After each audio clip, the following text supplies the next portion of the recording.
Hello, hello, hello. Very good evening, everybody. This is Kavita Srinivasan with Nurture Lives Converse with KS. And today in the studio, we have one of the most respected screenwriters of Bollywood. She does not need an introduction. And I am going to say that this is one of the most luckiest, most honorable, and I don't even know, I'm at loss for words to have Bhavani Iyer, the scriptwriter of Black, Guzarish, Lootera, and the upcoming Sam Bahadur in the studio. Thank you so much, Bhavani, for having accepted this invite. Thank you. Thank you, Kavita. It's my privilege to be here. I'm so honored and thank you for calling me. It is a pleasure. So, I am today going to do something that is extremely different from what I have done in every show. One of the things that I always do is I introduce the guest, I talk about the guest, I give an entire write up about them, as to who they are. But today, I don't think I'm going to do it because if there is India, and if there are people in India and across the world who are watching us, Bhavani, you are not a name that people do not know. I think from one end of the world to the other end of the world, I think wherever Indians exist, wherever non Indians exist, your writing prowess, the kind of human being that you have been, the journey that you have traveled, and everything that you have done has been exemplary. And to say that I am honored, humble, privileged, and beyond all these words to be in front of you today and be able to ask you questions, I think is an honor. It Thank you is so a very much. pleasure, Kavita. Thank you so much. Thank you so, so much. So, what we are going to do is, I actually have 15 questions for you today. And through that is how I am going to introduce you to the audience, because I think that's one of the most beautiful ways to do it. So, we will start with my first question. My first question would be, let's start with Bhavani, the enigma, the dreamer, the writer, and that beautiful soul that has walked this journey to where she is today.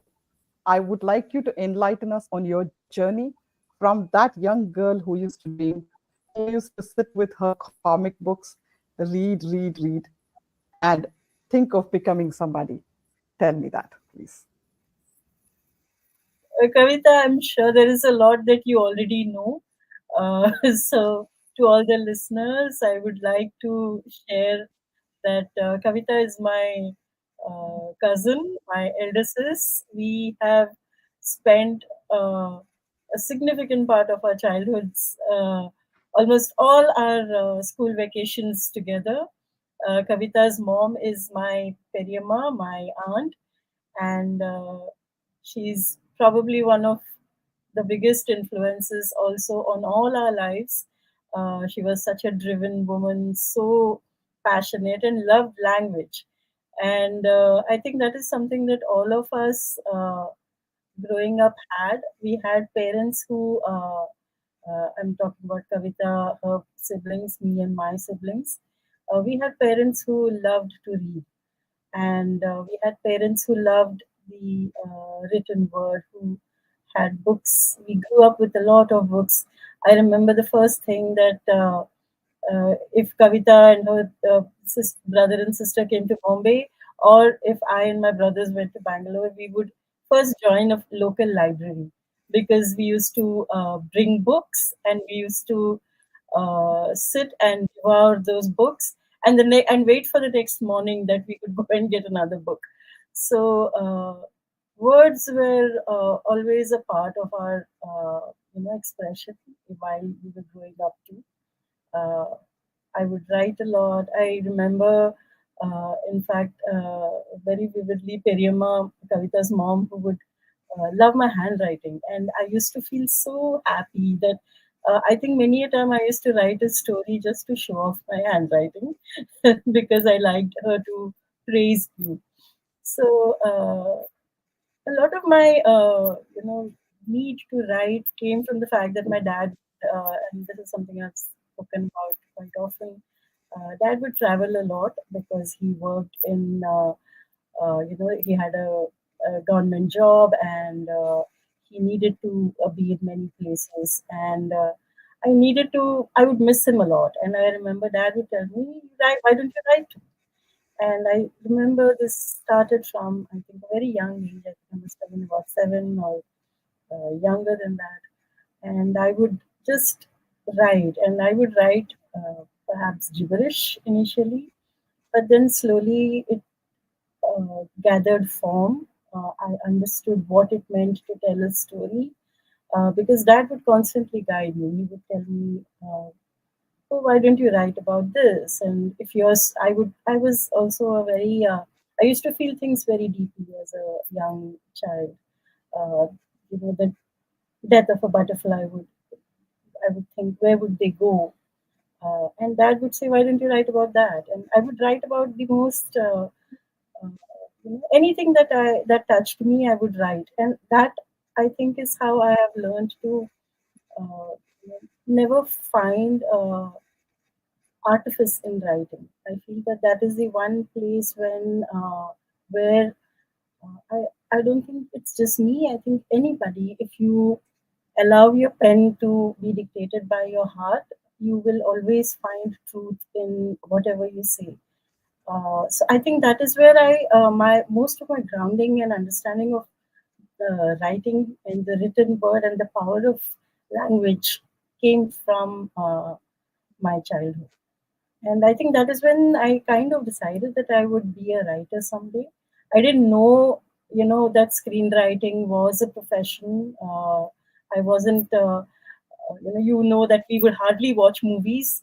I mean, when our elder brother would go for a Bond movie, we would all just hear the story because we were too little. We were not allowed to watch those movies, but we would hear those stories, and that's it. We never watched movies, so I never thought of screenwriting as a career. But I knew I wanted to write. I knew I wanted to tell stories, and life led me towards this almost without my knowledge. I didn't journey into this. I was led into this. So, which is why you know, I value everything. I value every opportunity that I get to tell a story, every movie that I am part of. To me, each and every one of them is a gift, and it's a gift from the universe, and I cherish it every single day. And it shows, and by the way, you just revealed something that most of the world does not know, except for a few people who are close to me who know. As a matter of fact, most of the viewers do not know that we are sisters, and it is an honor and it is a privilege. And I have uh, definitely not revealed because I did not ever want you to want to take away the spotlight from you, and I always wanted the spotlight on you. So it's definitely an honor. Thank you for doing that, because now I don't know what else I have to face Bhavani Iyer ke bare mein. So my next question would be something very important, because I know that you have been through a lot of trauma, personally, health wise, otherwise. So where and how do you, because there are a lot of viewers out there who do not know uh, how to manage and how to sort of find themselves the strength. So how do you and how have you found the strength and courage to be able to be where you are? Um, I feel one of the most significant decisions that I made about myself when I learned at a very young age that I had a illness which was, which could be uh, debilitating in a way, which could lead to a lot of, uh, you know, uh, absence of any certainty of sorts, because uh, that's what that's what to have to be diagnosed with bronchitis at the age of 7, severe and extreme asthma at the age of 10, tuberculosis at 14, and then cancer. It kind of shakes you, lymphoma. So it kind of shakes you and shapes you. And uh, it is up to you to decide that this is not going to define you. my illness, Yes. my ability to, my inability to do a few things because of this illness is not going to define me. I'm going to find new ways to define myself. If I cannot go out in the field and play sports, I'm going to find a book to read and write. If I'm not able to participate in, inter-school or intercollegiate athletics, I will participate in things to write. I was the editor of my college magazine. I was the editor of my school magazine. Uh, I would find. I told myself that I'll find different ways to introduce, strength and take back my narrative. And I think that is the only thing that we all need to do, because we have so much power within us. Sometimes I feel that we are able to harness or you know, fight or show, exhibit probably a very minuscule percentage of what we are actually capable of. So the only thing we need to do is just find our definition and let that lead our life and our decisions, and not let things that happen to us define us. I love what you just said. Yes. One of the things that I think I have written and I've sent it across to you. We are born by choice. Our choices define us, Yeah. and I- that is so true. That is so true. The next question would be about Bollywood itself. So, in a very new, right? So, Bollywood works with references and connections, generally, right? Where that's what matters, and that's the way it is. You have to have a godfather. You need to have, introduction. How easy or difficult was it for you to maneuver this maze, so to say? uh, I think I was very fortunate. A lot of people, uh, when they learned that my first film was black, a lot of people, kind of called me out for my supposed privilege. That, oh, what's the big deal? Your first film was with Sanjay Bhansali. But the fact is that yes, I accept that that was a privilege, but I worked hard to get that privilege also, because uh, so things in the way things work in Bollywood, it's not easy to get your foot in the door at all. And You need to know people, you need to have contacts, like you said. You need to know, the right people who will recognize you. And especially if you have no background, I have not studied writing. I'm not a trained writer. I haven't gone to film school to study screenwriting. In fact, the first time I read a book on screenwriting was probably, after I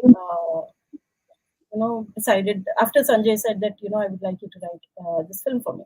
And I just Wow. read the book out of a need to understand what it is. But I knew that also it is a arrogance of youth. You feel you can do anything. There is no, you have no fear or Fear. thing. There's no awe over anything. So I think it was a lot of that also.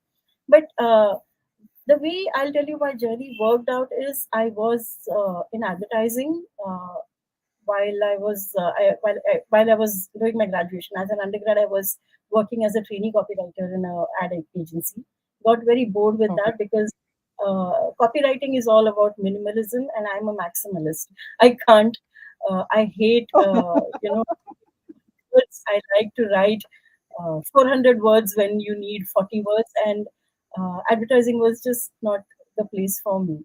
So although interestingly, a couple of ads that I had worked on, I kind of created those ads, and the copy for those ads, and they won. They were PSAs, public safety and advertising, and they won Mhm. a couple of awards too. But I was not very Wow. happy doing what I was doing. So I decided to. So when I graduated, and then I saw this ad in the newspaper. Times of India used to have those ads. I don't know if they still do, like those wanted ads. And there was an ad for sub editor's post in Magna Publishing for Stardust magazine. So I was like, for Showtime magazine. So I thought that, it sounded very important, sub editor. So I thought I'd like to try this. And I sent in my application. I was called for an interview and I got the job. And it was only later that I realized sub editing means, being a sub editor means you have to sub copy, which is read and like a proofreader. And I was so, but I was very happy because I was reading large texts and volumes of text. And I would write, I would rework things and I would write it in my own way, for whatever copy I would get.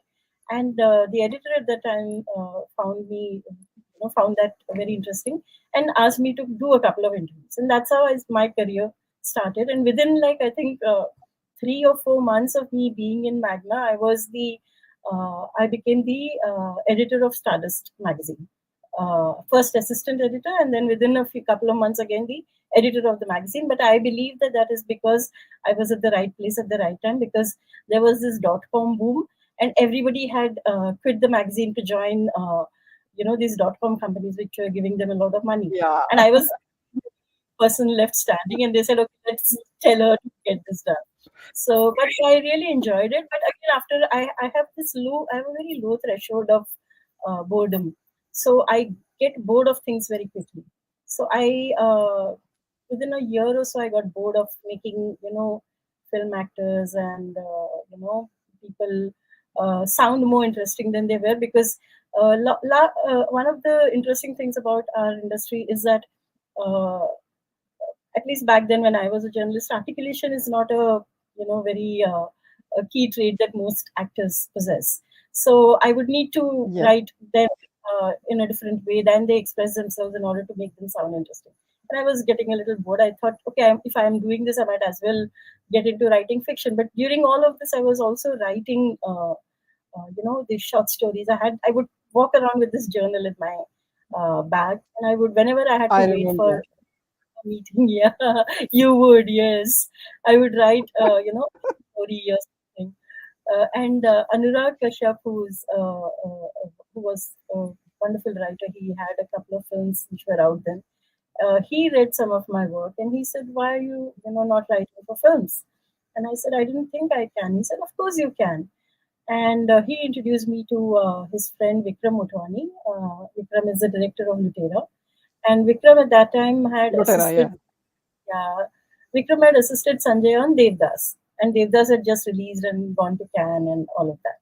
And Sanjay was looking to make his next film.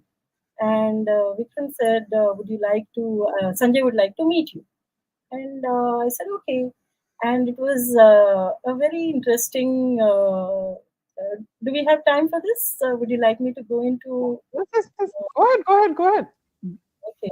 So my first meeting with Sanjay was a very interesting one, because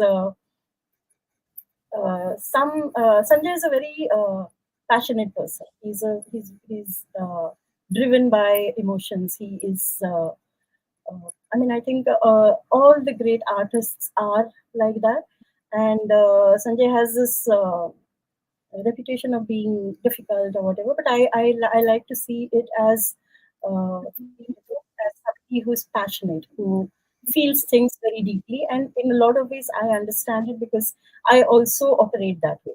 So I think something had gone Yes. wrong when I was went to meet him, and he was furious, and I called him. I was meant to call him at XM, whatever, I think 11 o'clock or something, and to fix a time for the meeting. And I called him, and his cordless didn't have batteries or something. I called on the landline, and he threw the phone, and I thought, oh, maybe I got disconnected, and then I said, okay, forget it. Then I got a call again, and on my mobile, tells me, I'm sorry, I'm having the shittiest day. Do you want to meet today, or do you want to keep it for another day? So I said, I'm free today, but whatever you want to do. So he said, okay, fine. Where do you stay? And I lived like 5 minutes away from his house. So he said, oh, just come over. And he said, but I just want to tell you, we may meet for just 5-10 minutes, and I'll fix a time and we'll meet properly another. I said, sure, that sounds good. And I went to meet him, and it so happened that we both were wearing the same color. and we were both. I was carrying a bag which was very similar to one that he had, and Okay. he said, "Okay," and we sat and we began talking. And I he the half an hour that he was meant to spend with me turned into over 4 hours, and we kept Wow. talking about everything under the sun. Yeah, and I mean, he then at the end of the meeting he asked me that he said, "I want you to write for me, and I want you to write my next film." And I said, I can't write song and dance. I don't understand how to write song and dance. So, will you be able to? So it's again, like I said, the arrogance of youth. I said, will you be able to make the kind of film that I will write? So he said he was he. I think he found me very amusing, and Sanjay to this date remains one of my dearest friends, like a 4 a.m. friend almost. And I mean, we reach out to each other in times of personal loss and any heartbreak or grief. I mean, we may not be there for each other when we are celebrating the good times, but when something happens, like if he lost his dog recently, I lost my dad recently, and we always reach out to each other during Yeah. these times. So Sanjay, I think at that time found me very amusing. I was also very young, and he said, I want to make two. There are two subjects that I have in mind. One is a film based on the life of Helen Keller, and the other is a remake of Balika Badu. And I went, Balika what? So he said, all right, so it is out. Because like I hadn't watched too many films, so I didn't know. I had no context to these masterpieces. I mean, Balika Badhu is such a lovely, such a beautiful film that was made in the 70s, but I had no clue about 70s or 80s. But I didn't know about these. I didn't know about the big films, so forget the small films. So, or these, I don't mean small films, I mean independent cinema. So I told him. So he said, "Okay, so that's out. So what about Helen Keller?" I said, "I love Helen Keller's life." And I said, "Have you read this play by William Gibson?" And he said, "Hang on." And he went to his desk and he pulled out, and that's the book he wanted me to read and wanted me to, pick the story off from. Eventually, we Wow. couldn't make it Helen Keller's story because. We didn't the rights were an issue and all of that. So he said we'll need to fictionalize, within a week of my beginning work. He said we'll need to fictionalize it, and I said, oh, that's even more fun. So I said we just retain the the special nature of Helen Keller's character, of her being visually impaired and uh, deaf and blind. And we then make it. I said I would like to make about the relationship of Helen and a teacher. And I said, and I would like the teacher to be a man. And he said, oh, really? He said, don't you think a woman would be interesting? I said, yes, but, exploring the relationship between a student, a female student, and a female teacher can only reach up to a particular point. I said, but if it is a male teacher, then so many definitions of a man woman relationship. And I hate definitions. I hate the construct of society which labels relationships as, oh, this is, brother and sister, friends. In India, we have this thing, tum to meri behan jaisi ho, tum to mere bhai jaise ho. No, it doesn't need to be that. It doesn't need to have any, relationship Attack title. Yeah. construct to it. So I said it would be very interesting for me to see the journey of this relationship where a young girl who is like barely 5 years old meets a teacher, and this teacher becomes someone so significant and relevant in her life that from teaching her what words mean to helping her become a graduate to helping her understand and navigate life's relationships, and to even being the person who introduces her to what physical intimacy is via a kiss. I said, that to me sounds so fascinating. And so he said, okay, this is it, go for it. So, yeah, so that's how Black happened. I can see that someone has asked a question about Yeah. the right. Bushra actually happens to be a very good friend, and she has got a special child. And the question is very apt. Oh, that's wonderful. I hope this answers your question. So I also thought that it would be very, it's very important to, teachers are so big in our lives. I had a wonderful teacher of English who actually inspired me and encouraged me so greatly to keep writing. When I was in school, she would read out my essays. We used to have English composition back in the day when we were in school, Hmm. and I would write compositions about. I used to love writing essays and compositions, and she would read out my essays to the whole class. And I remember once I had. She's still Mrs. Malik. She was our school teacher. She still remembers this and brought this up to me when I spoke to her a few years ago. I had written an essay in I think in my 10th standard prelims, uh, and the topic was autobiography of a building. And I had written the autobiography of a building that has collapsed in an earthquake. So I was that building. I have collapsed. There is an earthquake which has resulted in my fall, and there is a child who's trapped under me, and I am holding the child until rescue and help arrives. And she says Wow. that it was, yeah, it was quite. I am also quite astonished at how my mind worked back then. Also, so she says that I cannot forget that, and she asked me to hold on to that, to that composition of mine. And she said, I would like to keep this with me. Is that okay? I said, no, certainly. So yeah, I love writing. I feel that teachers especially have. The reason I love writing this much is because my teacher uh, told me that I am. I had two great teachers, my dad and Mrs. Malik, both of whom told me that I could do what I wanted to do because this is what I wanted. This is what I loved.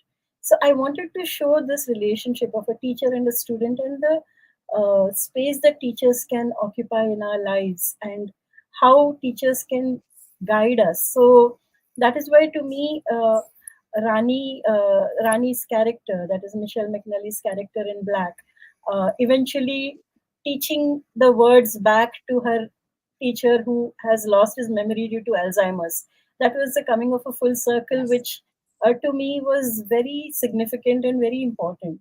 So, Yes. yeah, that was what I wanted to do with that film. And I remember at that time a lot of people. Uh, so my boyfriend Binoy, he is a when that film released, he was at a shoot with a bunch of these very action kind of film superstars. And one of them said, "Oh, this film is not going to do anything because it's going to flop. Who's going to watch, uh, you know, uh, a story which has Sanjay Bhansali film without songs? Who's going to watch?" And within the first few days, I remember Sanjay telling me that it was, it is slow to pick up. But then once the word of mouth and people started talking about the film, to this date, I have people coming to me and telling me about among all my films, even though I mean Raazi would have just released or 24 would have just released, but people talk to me about Black and about how it has Yes. impacted, just like Bushra, has spoken of. So yeah, Yeah. that was the journey I into think it my was first. same. Black was a movie I think that'll always remain with me because I think I bawled for hours together Oh, watching that movie. I literally, yeah, because it touched my soul, and I think it was a beautifully written film. One of the things that I always am in awe about you is, Bhavani, that irrespective of how much you have achieved, how much you have grown personally in your career, you're being such a well respected, well known personality. I know people respect you very, very much.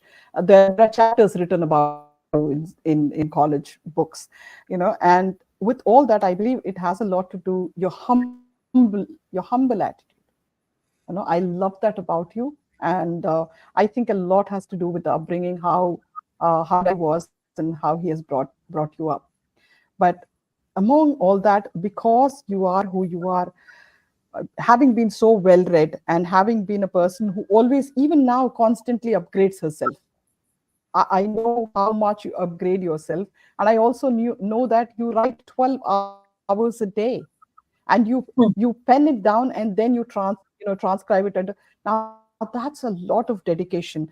Um, I think that your experience, this particular journey of being so well read, having been brought up, and then reading, do you think that is exactly what it is that is very important for children today? Because I have done that with my kids, but your take actually for the audience, I would love to know. I think recently I had spoken at this Rotary Club event where people wanted to. I mean, I was being they were very kind enough to felicitate me about my writing and my work, and many of them wanted to know how what made me think that writing could be a paying profession, or because even today a lot of people think of, when you think of your career for your children, or I mean, what your children are going to grow up and become, you think that arming them with education which would lead them to become either an engineer or a doctor or a data analyst, or Yes, these the software, normal jobs. yeah, they think that that is where you are doing an MBA, that is where the money lies. And it is so interesting because uh, I don't think we, either you or me, in our family have been brought up with the thought of uh, earning, money being a driving force in deciding what your profession is going to be, or what your calling is going Yes, to be. So I feel that yes. what reading does, which I know both Sheetal and Shreyas, your children, lovely, my favorite, my sweet little niece and nephew, not so little, but in my heart, they will always be babies. Exactly. What I think what they have is a worldview which is only driven by the reading that they have done. If you read, I Yes. have my brother's daughter who is all of 12, 13 now, uh, is always with a book in her hands. And I think what that does is, Yep. and she reads in English, she reads in German, she reads in French, she reads in, she's been trying to read in Hindi. She doesn't live in India, so Hindi is a little tough for her. But I feel that what reading does at this very delicate age where your thoughts are being formed and being influenced, if the influence is not just your immediate surrounding, where people with probably bigoted views, or short-sighted ways of looking at things, or skewed perspectives, agenda-driven narratives, if those are the only influences that are coming at your children, how horrid would that be?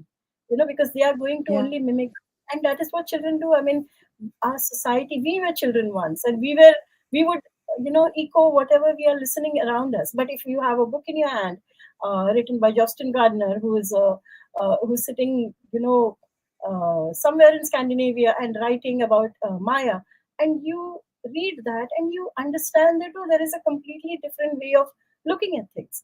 I I Yes. mean, this is such a small and simple example, but my niece and nephews, friends in India, they laugh at some of the names of their friends in Germany.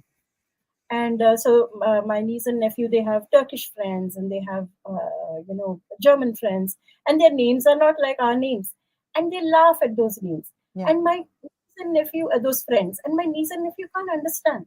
They're like, why is he Why laughing? they're laughing? Yeah.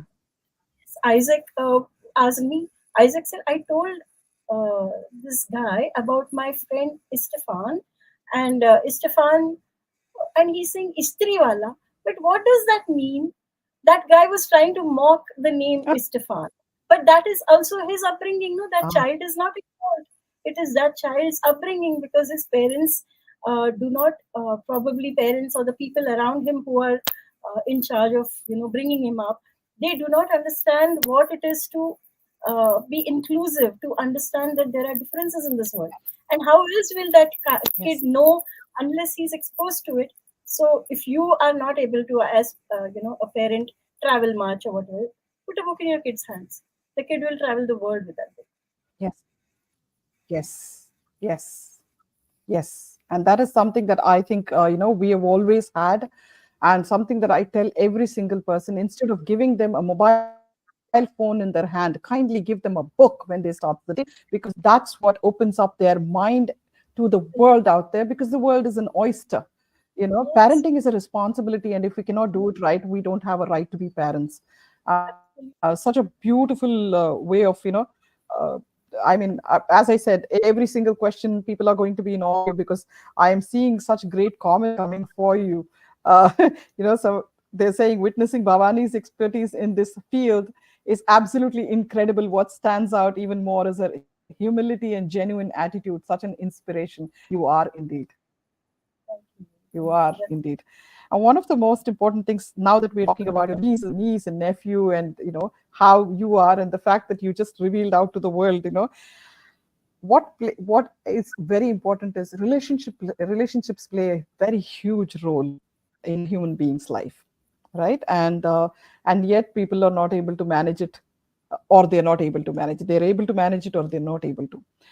Your insight on this, I would like, because I am aware how important and how beautifully you nurture, nourish every single relationship of yours, and you preserve the relationship, whether it is friends, whether it is animals, or it is people. And I know the bond that you have kept with me, and how you have accepted me, even though I was a single mom and everybody else ditched me. And I know that you were the one person who said, my door is always open for you. And I can't love you enough for that. So your insight There is no, definitely on relationships plays a huge role.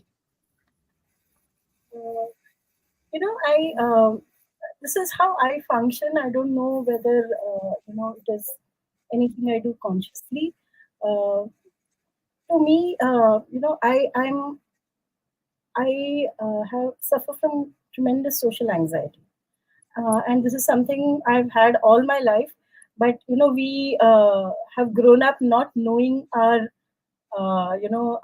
handicaps or our illnesses, because we've grown up in a time we've been told to soldier on and man up, Yeah. and whatever your issues are, I mean, it is not for the world to know. But today I realize that I mean, getting on anywhere, even if I have to go for a meeting, I have to amp myself. I mean, forget anything else. I have to come on this evening from 6:30 onwards. My heart has been pounding, because I mean, I know it is with you. I know it's my sister, it's my cousin, it's my lovely Kavita. I don't have to worry. But it is just what it is. So, uh, for someone like me, people are so important, because I think it is the love and the kindness of people that helps me navigate through my anxiety. And I also, I think one of the things that I have learned from my dad and my mom is that you accept people for who they are. I think a lot of times what our conditioning does is that it makes us believe that a friend or a relative or an in-law needs to be a particular way. If they don't fit those parameters, if the girl that I have married and brought into my house doesn't wear a sari and doesn't touch my mother's feet, she is not a good person. I think or she is not right. I think these are the judgments that we hold on for people, which kind of make us somewhere undermine people or devalue them and not hold on to them. I feel I've seen my dad, who was an absolute introvert, tell my mom, who's an absolute extrovert, go go out and meet your friends. My dad would join her 1 out of 5 times, but those other 4 times he would tell her, "You must go. You must meet your friends. You must do because uh, my mom, your chitti, is Yeah. she you know thrives on She's a people. She's one of firecracker.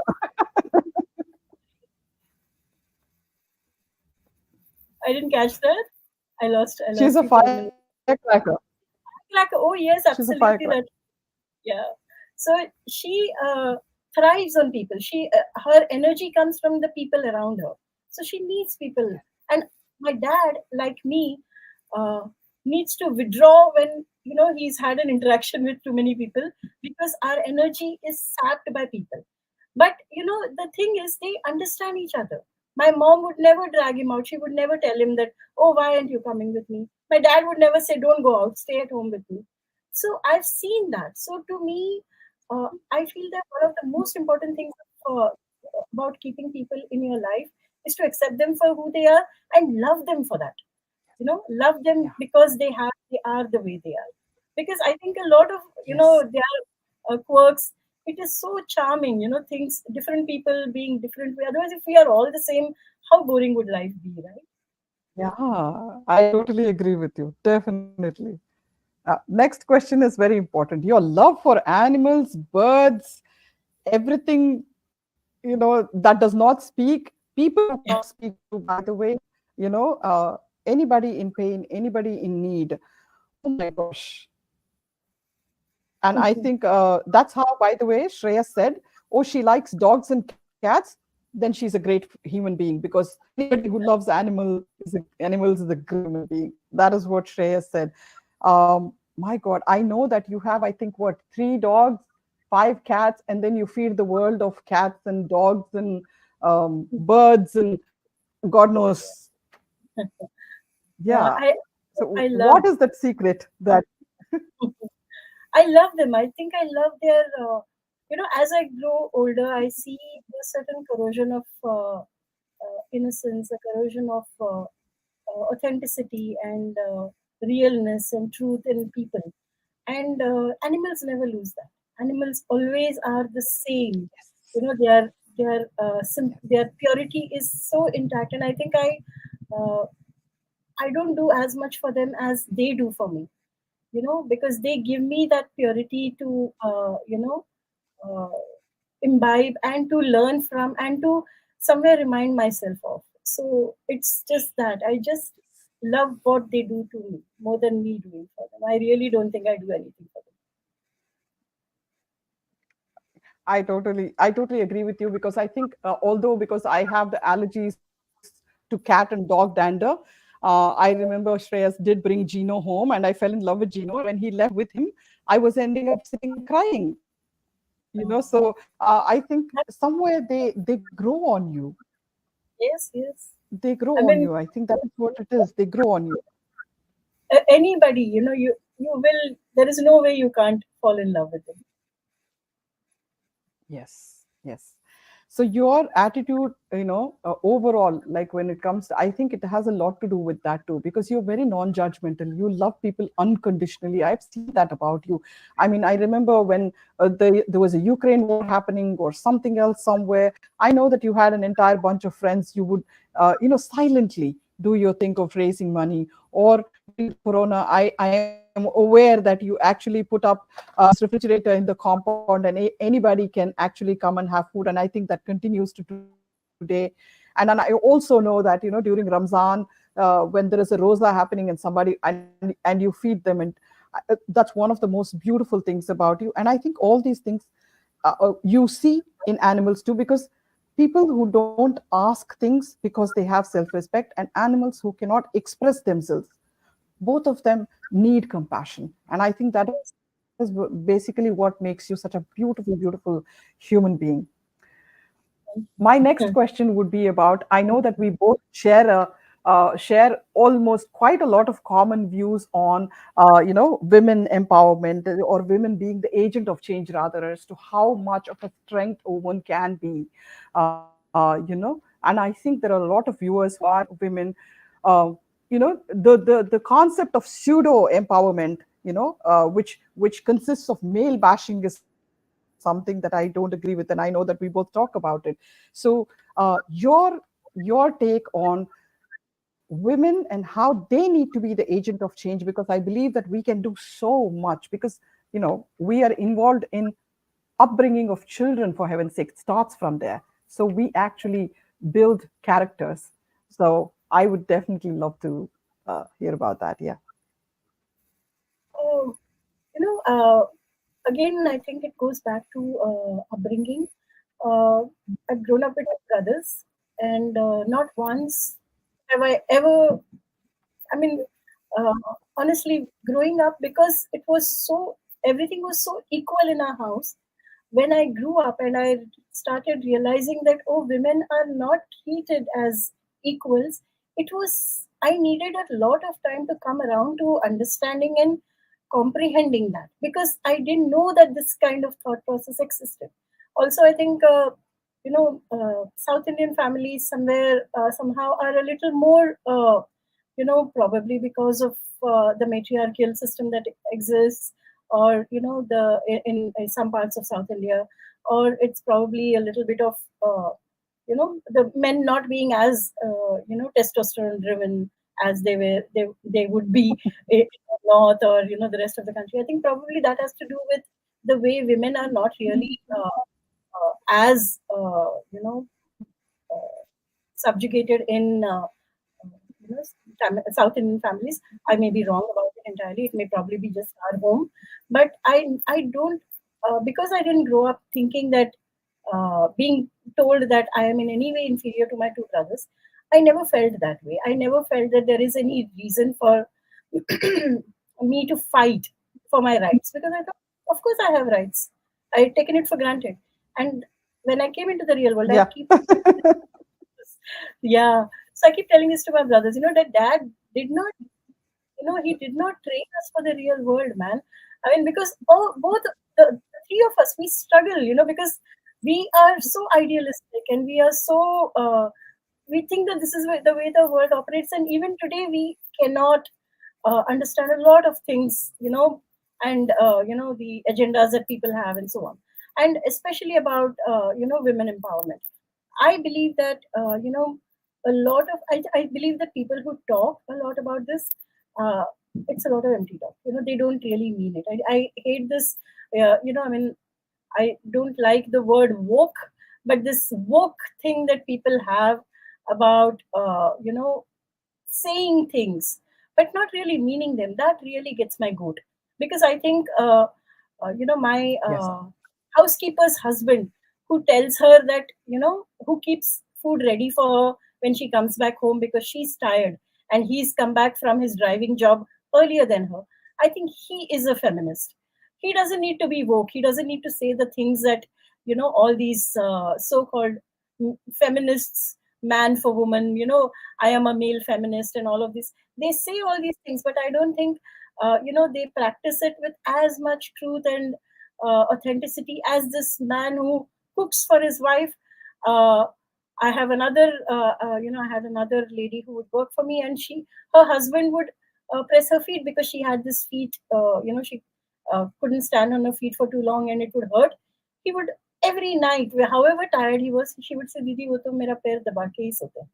And I think those are the agents of change. Those are the men giving their wife true agency.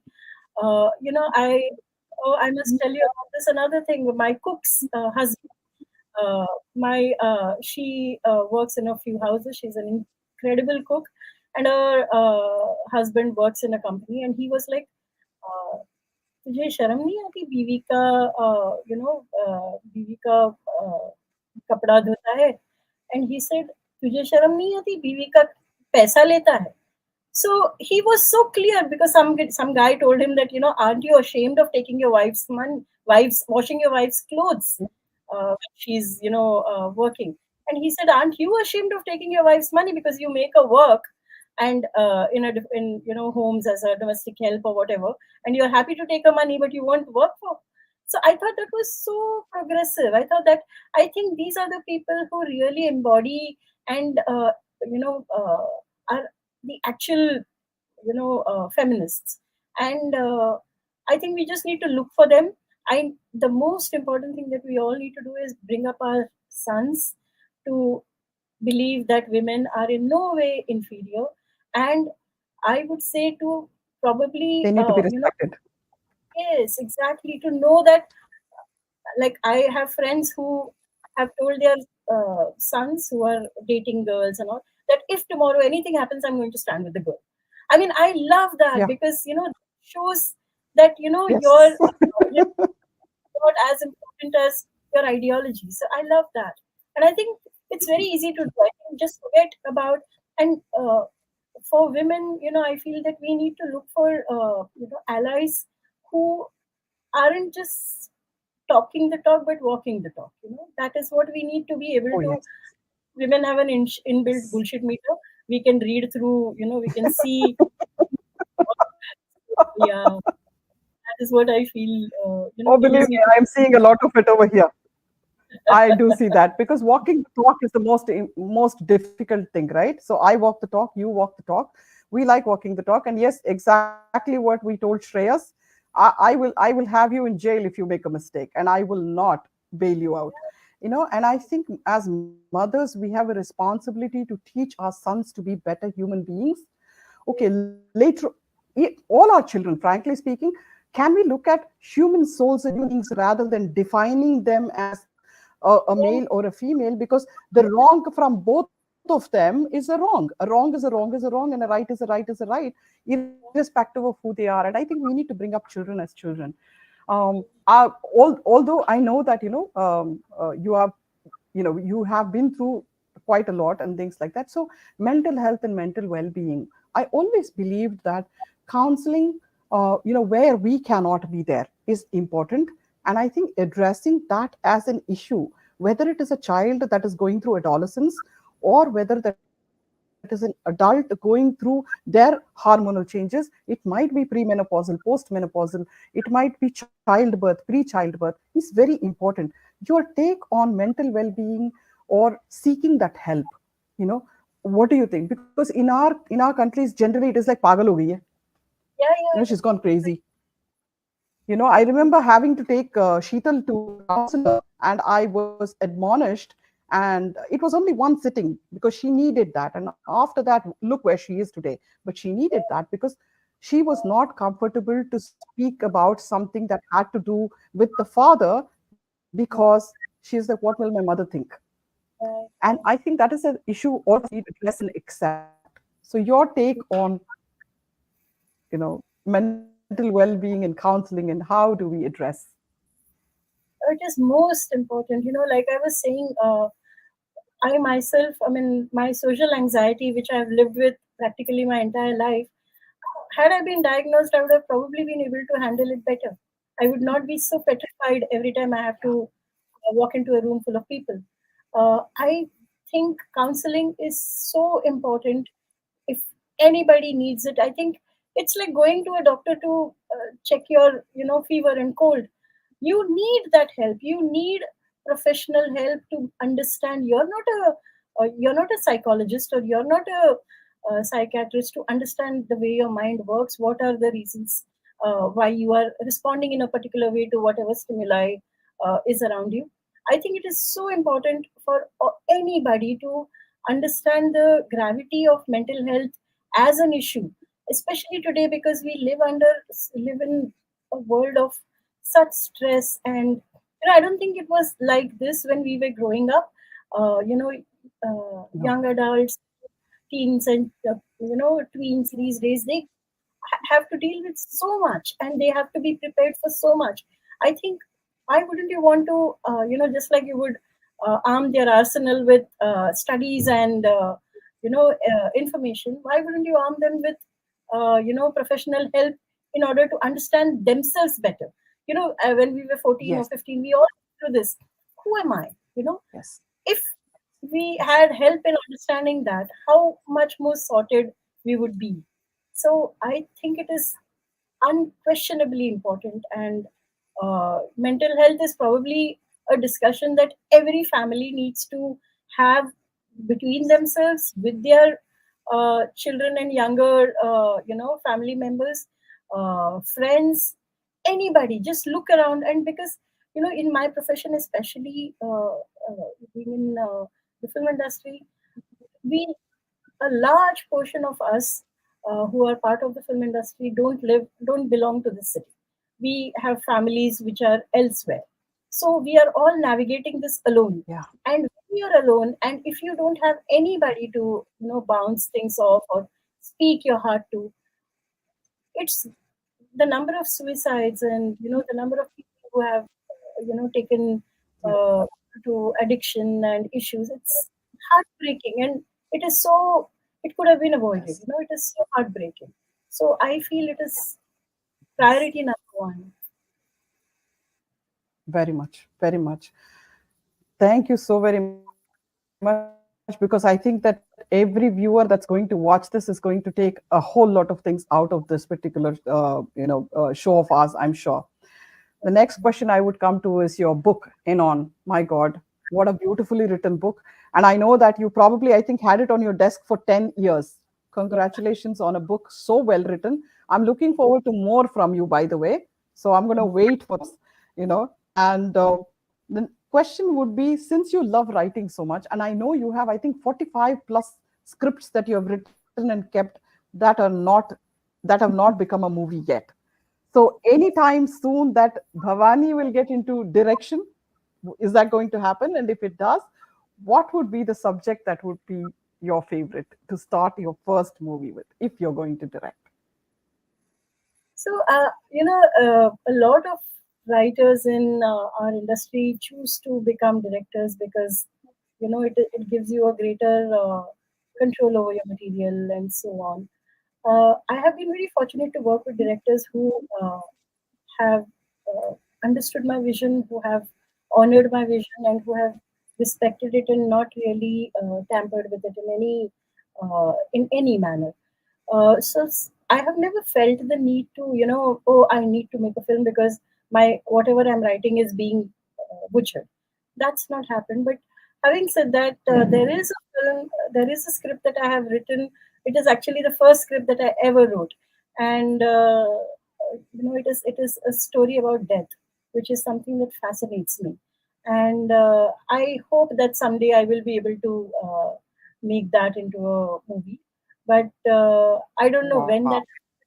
But I do know that that will happen. That is a film that is a script I hold very close to me. I will not give it to anybody, and I hope that someday I will be able to make that into a movie. It's And I called will Purnavir. definitely wait for that. What is it called? Purnaviram. Ah, Purnaviram. I've heard you speak about it. I'm going to wait for that because it'll be a very interesting movie because both of us are fascinated by death. So, um, what is that one thing? Because this is something that we do, and you've already revealed that one thing that people do not know about us, rather. But what is that one thing that the world does not know or should know about Bhavani, the person? About Because me as a everybody person. reads poets and everything else. What is it that people do not know about Bhavani, the person?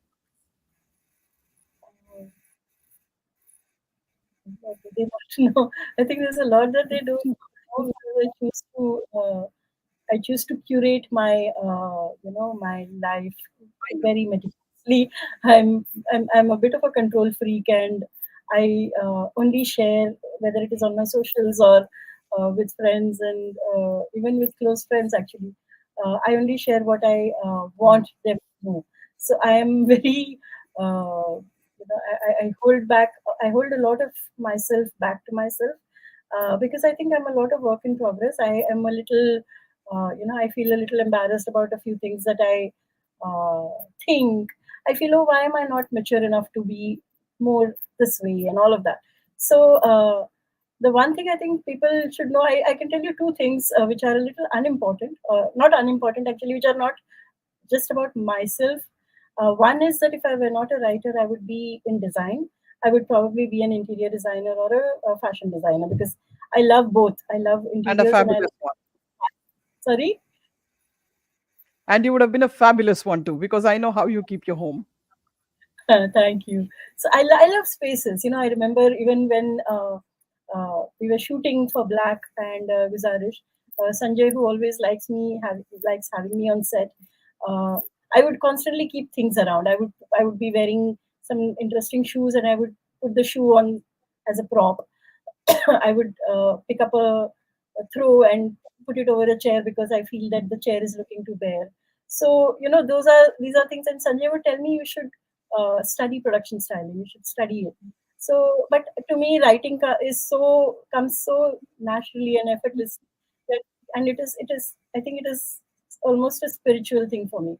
Also, I'm such a loner that being by myself and being able to write, that is very suitable to my temperament and personality.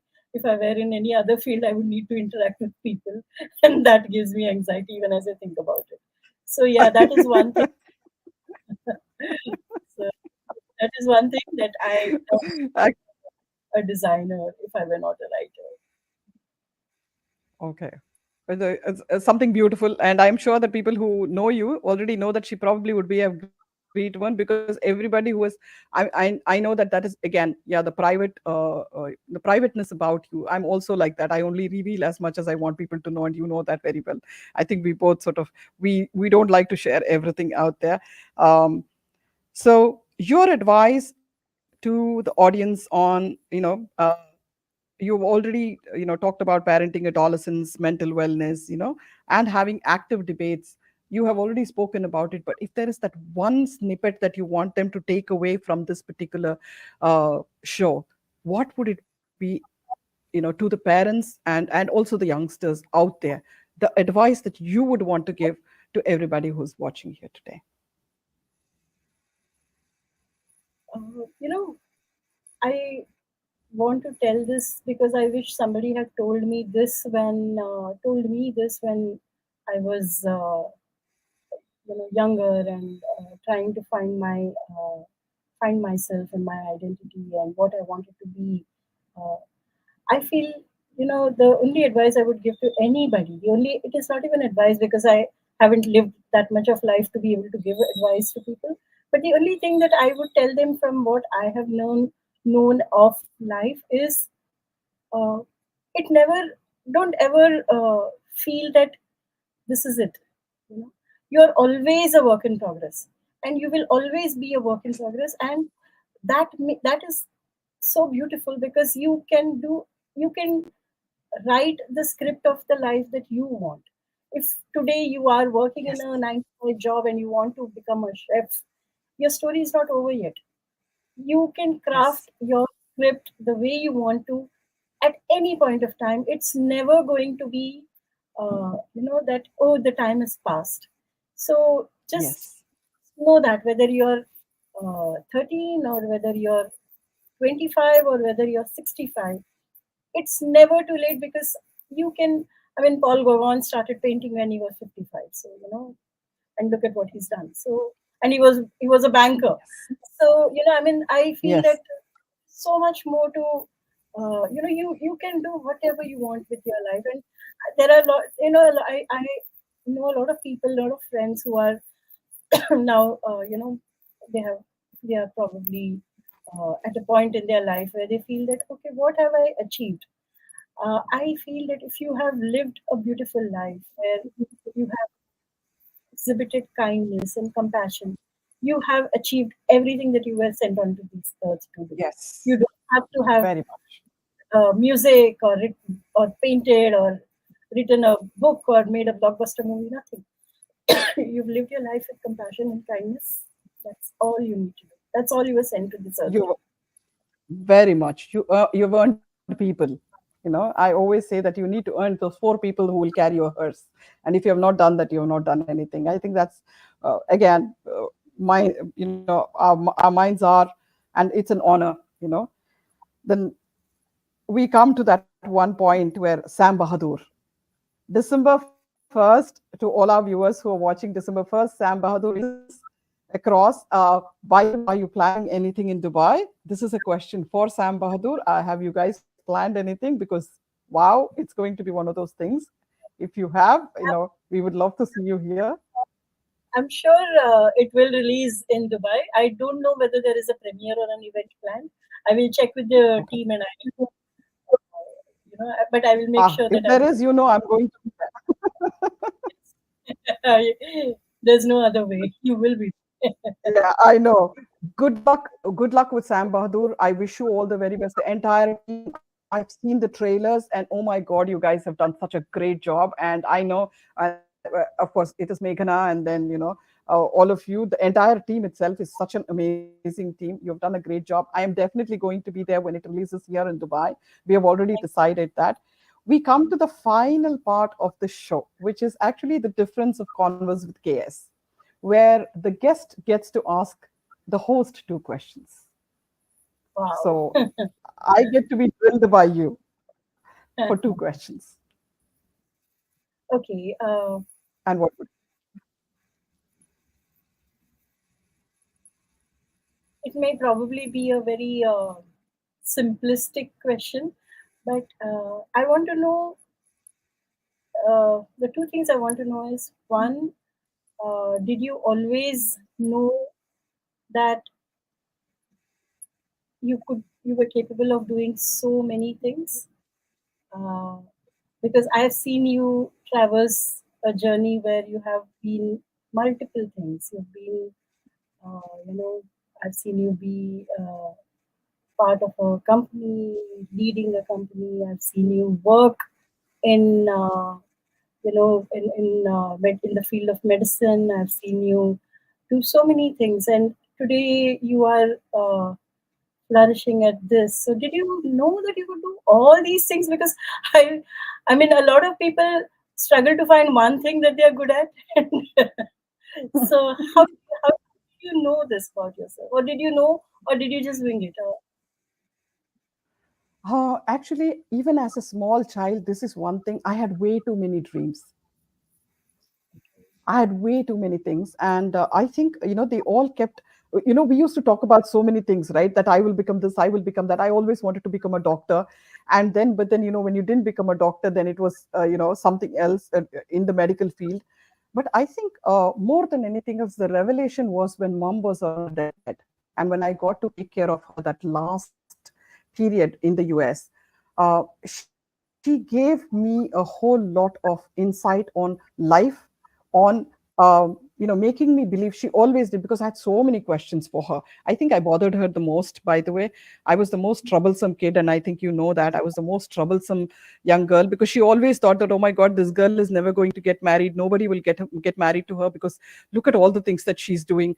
And of course, I had a big mouth. And I was very honest. And I think um, I wanted to do too many things, because also Periappa did not want me in business, by the way. So he refused to keep me in business. And yeah, he said it's for the boys. So that was something Oh, that I was very upset about.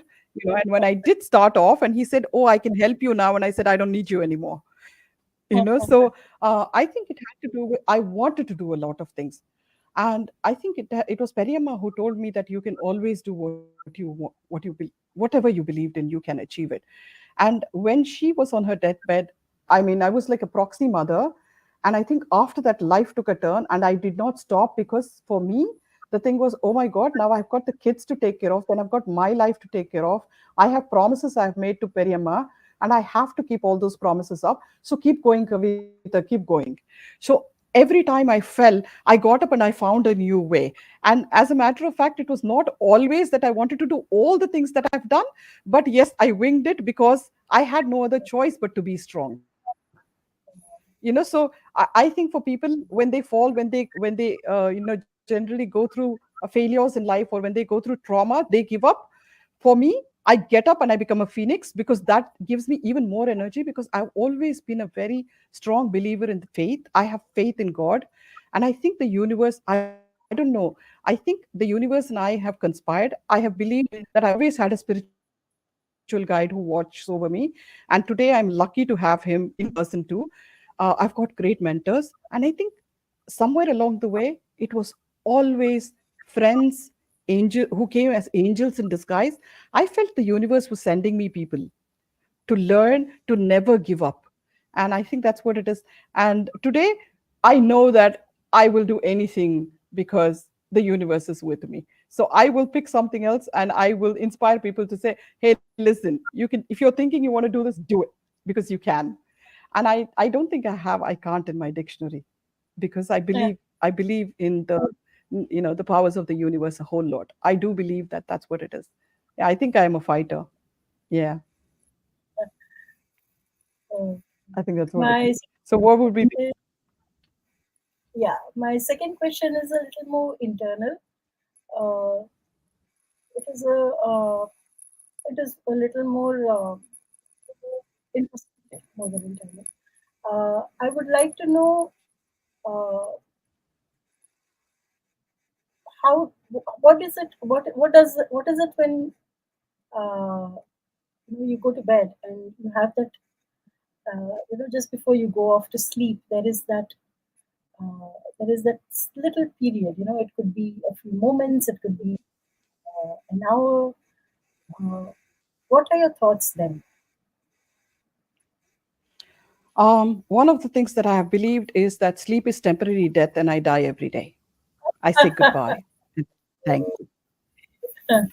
I really do because I believe that the universe has been kind for that particular day and for whatever time. And I think it is because of all the challenges I've had in my life and the amount of times that I've been through it. I literally believe that it is temporary death. I say thank you to the universe, and and I pray that I hope I get another day to do something better. And when I wake up in the morning, because I wake up very early, it is in the wee hours of the midnight. I wake up for that half an hour, 45 minutes, to connect to the universe, kind of thing, and then I go back to sleep again. When I wake up for sure in the morning, the first thing that I do is I am thankful to the universe for giving me another day to make a difference in this world. So every night I sleep hoping that I'll get another day to to fulfill the purpose that I am born for in this world, to be able to do something for mankind, to leave a legacy, to be able to fulfill my promise to Periyamma that I would educate as many people as possible, I would house as many people as possible, I would feed as many people as possible. I'm not done yet. I've not even begun yet. And I think every night I pray that this is only temporary death, and I will wake up again because I still have a purpose. So I think each Wow. time that even I am sick, I wake up and I kick myself and I say, no, you are not giving up on life. You're not giving up because my faith is much, much more. Mera iman bahut sacha hai. I always say that, many people say heavy faith, but they don't follow. Faith means following. If you can have faith and not follow, there's no point. I mean, you can go and do all your prayers, you can go to your church, you can go to your mosque, you can go to your temple, but if you don't have faith and you're not walking the talk, having belief in the creator means that he has given you an opportunity to do something better as a human being, live that purpose, and then get up, and then yeah. So it is iman with amal is what I say. So it is faith with the conviction to be able to fulfill your purpose in this world, because each one of us has a script that is much larger than we can even imagine, and we need to live Wow. that. So that's what I, yeah, that's what I do. That's what I do. So we have come to the end of the show. Thank you for such lovely questions, because nobody asked me these questions and only you could have, because I think you know me better than quite a lot of people. And yeah, I think, this entire journey of where I am today has a lot to do with you. Lot to do with you, because I remember being back home about a year and a half ago, and I said, this is what I'm planning. And I remember I was going to come meet my partners, amazing, amazing guys who have stood with me like there's no tomorrow. Even today, they are my strength. But, I'm going to do something new. And you said, you know what? You have the world out there. You can achieve the universe. I am still looking forward to it. And when I just sent out a message, because for me, you're still a celebrity. You're my sister at home, but you're still a celebrity. You're still an accomplished human being. So when I wrote, and I said, can I get a review for my book, I didn't tell anybody she's my sister, because I don't want people to think, oh, because she's your sister. Because the respect I have for you as a human being, as a professional, is way more than what I would want to take away. And you're my inspiration. Thank you for being such an inspiration all your life. Continue to shine like the star that you are, not because you're my sister, but because I have so much respect for you as a human being. You've made the country proud, you've made the world proud because you're such a beautiful human being. वो कहते हैं ना, खुदा भी आसमां से जब जमीन पर देखता होगा, मेरी बहन को किसने बनाया सोचता होगा. Oh, That is how beautiful you are, you know. thank And you. I love you for it. I love you so much.